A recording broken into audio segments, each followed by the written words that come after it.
Hi everyone, welcome back to the channel. Today we're going to talk about The Dragon Reborn by Robert Jordan, book 3 in the Wheel of Time series. So since this is the third book in the series, I'm going to probably do mostly spoilers. So the beginning part still will be non-spoilery, and then we will jump over to spoiler section where we can talk in more detail. But the majority of the video will definitely be spoilers. So remember to hit that like button and subscribe to the channel if you haven't done so already, and let's begin.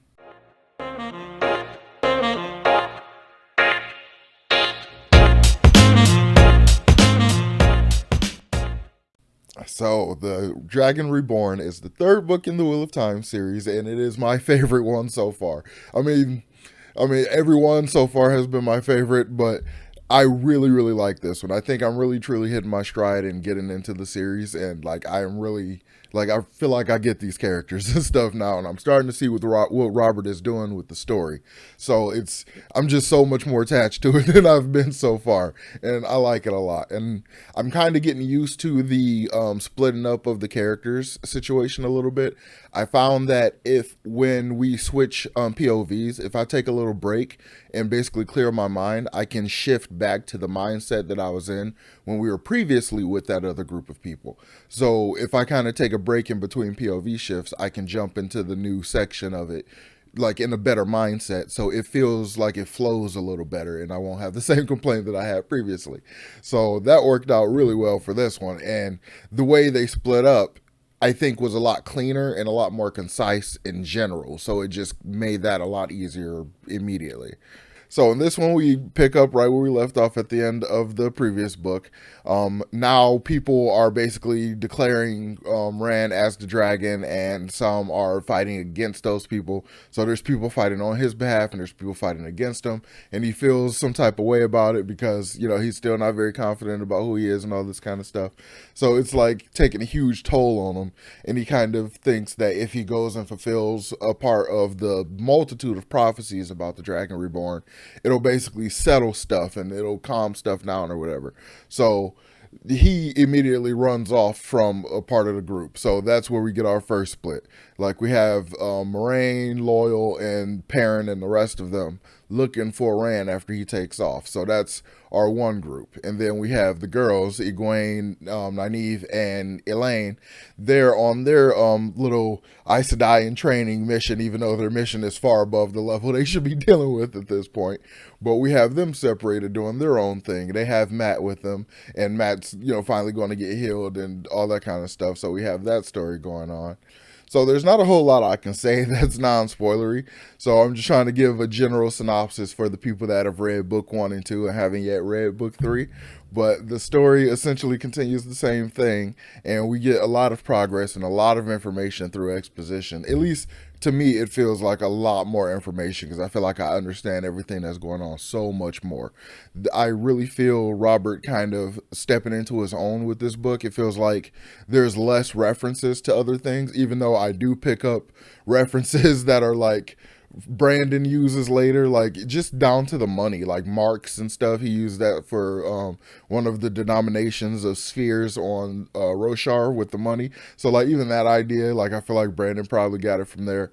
And I feel like the way Robert Jordan wrote this ending, basically, I mean, he kind of did it in the first 2 books, but I really felt it here. It felt like a Jordan avalanche.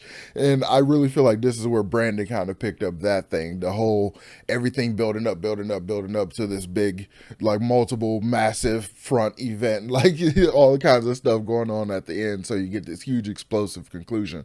And I really feel like this is around the time where Brandon kind of, like where it started to get in his head. We get a lot of really cool development of my favorite character, Perrin, and he is my favorite character for what I almost consider to be a cop-out reason. He is a wolf brother, so he has telepathic connections with wolves, and he has wolf characteristics, and his eyes are really gold and stuff like a wolf's, and they reflect light and stuff. So he's almost a werewolf, but can't really do the transformation. It's more of a mental state werewolf, but I'm all about it, and I like it a lot. And my complaint was, like, I didn't get a lot of Elias in the first book, and then I didn't get pretty much any pairing development wolf stuff. We got a little bit, but like nowhere near what I wanted in the second one. And now like we got a bunch of it. We got a great amount of understanding of what's going on, even though it's still really confusing. But I feel like I understand it intuitively, like in the way that he's going to have to understand it. So I'm kind of just going with the flow with it, and I really like it. And so I'm really appreciating that development. We got some more development of I kind of feel like I understand Moraine a bit better because she's pretty much just a wizard trope, but like now I kind of feel like I get this whole thing of her being basically a really good Aes Sedai and stuff like that, but also understanding that stuff is going down. This is like really important, so she like pushes what she knows and kind of breaks some rules, and like she even like makes mention that at some point, basically, if the White Tower knows what she's learned recently, then they'll end up shielding her from the one power, and she won't be able to use her power anymore. She'll be stilled. And I was like, oh, okay, so like you doing all kinds of stuff, but she still kind of annoys me in that she keeps so much information back. It's always so much. You will know what I tell you, and I will only tell you what I think you need to know. And I'm like, come on, like I don't want to be in this life or death situation, and you like trickling out information to me if any and all information could be very useful. So like that kind of annoys me about her, but I get it because the wizard, it's kind of like it goes with the wizard trope, but I also get it because the nature of their mission and stuff, and she kind of explains it a lot with their new companion. So we'll not really explain it, but it gets explained by way of those actions. So Jordan does a lot of this kind of development and explanation and tricky exposition through a lot of his character interaction. And it's getting a lot better than I think it was previously. Because before it all felt so much like huge exposition dumps and just character over here and just walking and not doing a whole lot of stuff.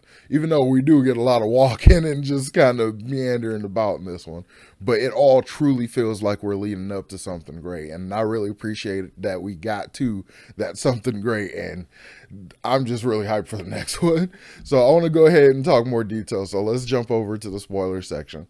So full spoilers for The Dragon Reborn by Robert Jordan. So let's start off talking about the ending, because that's the part like I just finished reading not long ago. So I really want to talk about that. So this whole Rand versus the Dark One every book thing, these little skirmishes and Rand winning more or less too easily, right?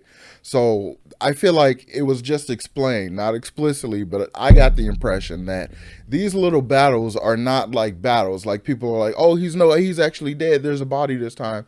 But then Moraine's like, that's not actually him. That's Ishmael or that other name, and like that kind of stuff. And then like you're questioning like, oh, he fought him in the first book, he fought him in the second book, blah, blah, blah.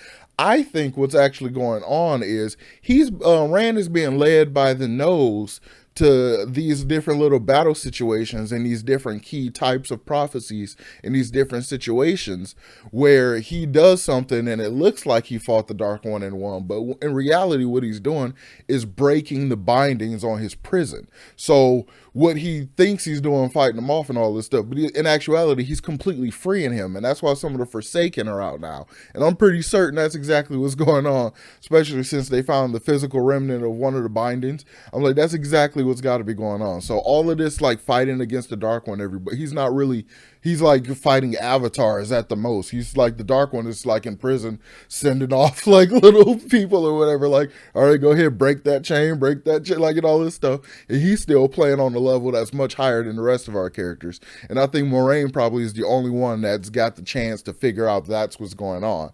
And that's why she's probably so hesitant to tell people stuff and like to do stuff. And like the whole idea of Rand wanting to hurry up and go fulfill that prophecy, thinking it would like calm stuff down and like just basically like get all the fighting, you know, to calm stuff down, because he really just wants stuff to be chill or whatever. Like, so she's like, no, we shouldn't have done that. But then when it gets to the situation, like, oh, you kind of gotta go for it, like go get the sword and stuff. So it was really cool how he got his kind of Excalibur type sword, and then like just is wrecking shop. Like, I guess it feels like the sword gives him a lot more control over the one power, and his channeling becomes effortless, and he's just wrecking house and just doing all kinds of stuff. I thought that was cool, and I can't wait till he just got full control of it and he's just walking around like an absolute badass. Like, I thought that was awesome. So I really, really liked the ending. That was a great, great Jordan Avalanche. It reminds me a lot of a Sanderson Avalanche, and now I think I feel like I'm probably getting to the point where they sync up a little bit more. So like, I think from here on out, I'm probably going to enjoy it similarly, if not in the same vein that I enjoy Brandon Sanderson stuff. So like, because I really got that same kind of feeling from this one. A lot of it was a lot of fun. So I'm kind of all over the place, but I do want to talk about the groups as they are, because they're split up, right? So now I kind of want to talk about Matt. So after Matt got healed from the dagger's influence and he's eating all this food and stuff, so I kind of took that as either the residual healing required so much more extra energy that he had to keep eating, or the Aes Sedai put that on him as basically a leash to keep him, in the city, so that they could use him to blow the horn when necessary. They just wanted to keep him as like a piece on the shelf. And I love that Egwene, Nynaeve, and Elaine kind of helped him out or whatever. They like, because Elaine's mom is going crazy and she's the queen and she's like, I want my daughter back because like y'all not treating her, y'all not keeping her safe and stuff, blah, blah, blah. But there's a whole conspiracy going on in that whole situation. So they use Matt to get a letter to her mom, and that's basically Matt's excuse to get out of there. And we kind of we learn that Matt is incredibly lucky for some reason. Like he's playing dice and all this stuff. Actually, it's specifically dice in very randomized situations where he has this incredible luck that triggers. And I think it's very obvious that it is the Dark One's own luck, because it keeps being said. So it feels like it must be the idea of him being Tarvalin and like the pattern, rearranging itself around him and stuff like that. I could use that. I could see that as an explanation for a lot of the stuff, because a lot of the stuff he uses his luck for is progressive towards what he ultimately needs to do. So it makes sense to me, but it feels like it's an influence from that dagger, which probably cracked an opening from the Dark One and stuff like that. So it's like this luck feels like a runoff of dark magic or something like that. And I feel like that's going to come to a head later on. But he managed to use it in a lot of good ways. And I didn't really care for how the girls like just really didn't appreciate or didn't really acknowledge or care that he went through all this stuff to come and try to rescue them. He said goodbye to Tom and stuff like he knew he was going to die or Tom was going to die, which we never got any confirmation on if Tom recovered from his sickness and stuff. I guess we'll find out next book. But so like I just like, come on, y'all. Like he went through all this stuff trying to save y'all, and I can understand even in the moment, because they had their whole plan going and they was about to get out on their own. Like I can understand if in that moment y'all weren't too worried about him, but after the fact y'all could have said thanks for at least trying to come and save us, trying to do that much. We didn't really need your help, but thanks for thanks. Like you could at least say that. Like come on, girls. Like damn. But and then like them, I like their dynamic because they're all so very different characters, and the way they bicker and stuff I get, but like it's also, it gets a little tired because a lot of it feels a little childish. And I like their mission. So I guess we're off Matt now. Let's talk about the girls, Egwene, Nynaeve, and Elaine and Egwene. Yeah, their names are like almost easy to say, but impossible to say to a degree. I don't know. But their mission, they were given a mission by the Amerlin seat, the basically the head mistress of the White Tower, more or less, that because they were away during the situation that happened at the tower where a bunch of Black Aja basically revealed themselves and killed people and stole a bunch of Terangrial, they were basically exempt from suspicion. So they were the only ones that could be used to try to hunt out the Black Aja, these 13 women who couldn't channel, but they worked for the Dark One. So that was basically their whole thing. So they immediately go from novice to accepted. Like, I mean, granted, them just, being in real world situations, they've learned so much and they're all so much better at channeling and stuff that they aren't novices anymore. But that, I can't tell if it's like, is it their connection to Rand that like makes them like the same kind of situation where the pattern's weaving itself around them, so therefore they get stronger easier? Because just the entire idea of I get mad so I can channel basically flawlessly feels kind of like, that's a little too easy. Like that's a little too easy. And then being a dreamer who can sleep like you Sleeping Beauty from Shrek, like that kind of thing, in order to just get dreams and go into Talan Naranrio, that place. So a lot of this stuff felt convenient, and a lot of it felt just like okay, just kind of very easy. But I really liked the stuff that they did. It was kind of fun watching them, go on this hunting mission and stuff. I would have liked more like action in that situation where like they find more explicit clues and had to deal with stuff, because it kind of felt like they just kept running into people, like they just kept getting captured or almost getting attacked and that kind of stuff, you know. So I would have preferred more investigation feel, I guess, more of a feeling of investigation instead of just getting to a location and just kind of like, oh, okay, they're there, and then trying to be slick about it, then immediately getting caught. So I would have preferred a lot more investigation, detective type stuff. So as far as like characterization and stuff, Robert does really good with his characterizations. Like these characters are more than just like cardboard cutouts. Like, you know, you have the chosen one and they're typically very boring and just kind of a cardboard cutout so that you can put yourself in their shoes and stuff. And Rand very much is kind of that character. And ironically, considering this book is called The Dragon Reborn, Rand is very like minimally in it. He's maybe in 10 to 15% of the book, like total. And but we still get much more development of him. I already kind of liked him anyway because he was different from the chosen one trope, and that he severely did not want to deal with this. Like he just really wanted to go home and just live and like all that kind of stuff, which I super related to. But like I can't tell if it's like because he's getting closer to the, you know, taint and stuff and getting a little influence and maybe getting driven a little crazy, maybe, I don't know. But like the way his personality is shifting up and he's changing, he's kind of getting a little more fuck it in the system and just like ready to just do and go and all this kind of stuff. I'm digging that. I like that shift in his personality. And similar with Matt, the way Matt was just kind of regular side character, kid character in my head, and then like was a lump of nothing because he's like unconscious and he was kind of possessed, and then like the stuff I didn't really care for him the way he handled the whole Dragon Reborn stuff at the end of the second one. But the his whole situation now I really like the way he kind of sees himself as a scoundrel and like a, you know, a gambler and stuff, and somebody who's out for himself, but he always ends up going in the direction of helping other people and doing all that stuff. I really appreciate that a lot. Like I wouldn't be surprised if we start the next book with him going to check on Tom and hopefully seeing Tom still alive and stuff. I like that development. He gives me a little bit of Bakugo flavor from My Hero Academia, a little bit of acerbic for no reason, chip on the shoulder kind of thing. But he's got a huge dollop of thinks he's way cooler than he is. So he's a lot of fun. I'm digging it. I mean, as the books go on, maybe he will prove to be cool as he thinks he is.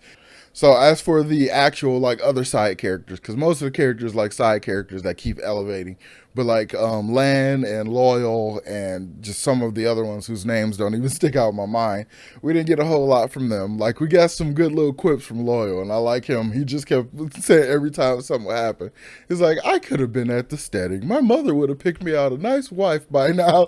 Like I could have just been home with books and chilling. And it's like, oh, Loyal. Like, but he, Moraine gives him the opportunity to ditch out. And he like, well, I don't want to go, but like, and it's like, so he's been complaining, like, sounds afraid, like you want to go home, but in reality, he's definitely going to stick there because he's loyal. His name's is like appropriate and stuff, so he's awesome, and I dug that a lot, and I like all the snarkiness we're getting out of the water, out of what you call it, like Lan, I believe his name is. I like he's mostly because he's just like he's basically behind Moraine, like yeah, like every time she says something he just co-signing anything she say.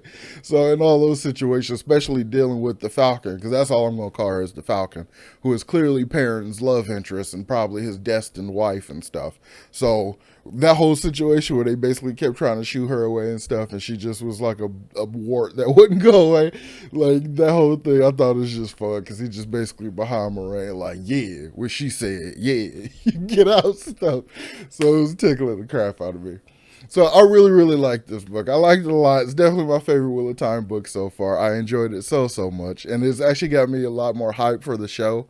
And I was looking up the cast and stuff. So this book was the first one where in my head I saw all the characters basically as the cast, except for Elaine. I guess she hasn't been cast yet, or I haven't seen the picture of her.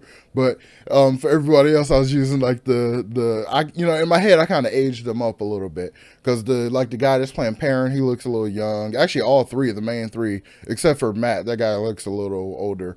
But like they look younger than where I had them all started in my head. I had them like 18, 19, and those actors look 16, 17. But I don't know, maybe they're older and I'm just visually off. I don't know. So yeah, I'm going to go ahead and wrap this up. I'm getting a little rambly, but I really enjoyed this one a lot. This is definitely my favorite Wheel of Time book so far. I'm really looking forward to the next one. And I think at this point, my pace is going to pick up. So I might be able to crank all these out in under a year if I jump to a 2-book a month kind of thing like I want to do. So yeah, stick around for that.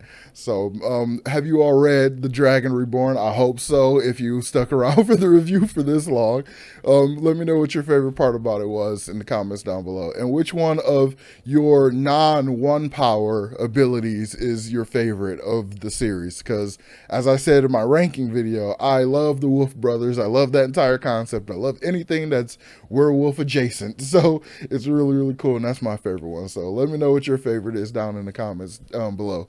So remember to hit the like button and subscribe to the channel if you haven't done so already, and I will talk to you all next time. Peace.